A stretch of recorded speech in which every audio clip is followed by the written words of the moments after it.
everyone, I'm Katherine and I'm with the North Grove.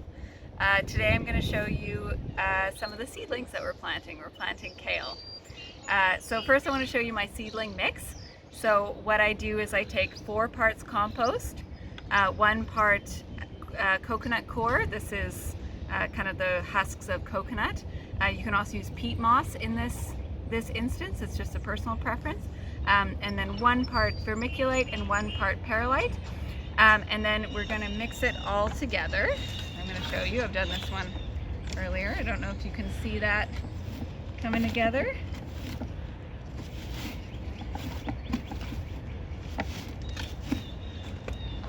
I'll show you nice and close. There it is.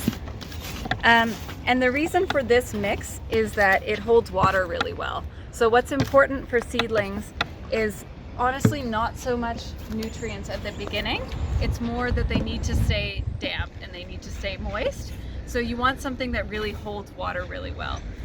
So I've made the mistake before about putting too much nutrients into my seedling mix and actually burning them and killing them, because a seed already has a lot of nutrients in it, and that's what is going to keep it going for its first germination. About 2 weeks in is when I start fertilizing. So having said all that, you've got your seedling mix, and then I put it into trays. So for kale, they can use these sort of smaller seedling flats, and we make sure that we label them so that we remember what they are. And so what I do with kale is I just take a little finger and I make a little indentation, and I actually do that on all of them first so I remember where I have planted. And then I take my kale. So this is my red Russian kale. I have 2 types of kale this year. I have red Russian and the dinosaur kale, those nice big dark green leaves. And I usually take 2 seeds per flat just in case one doesn't germinate, and I put them in.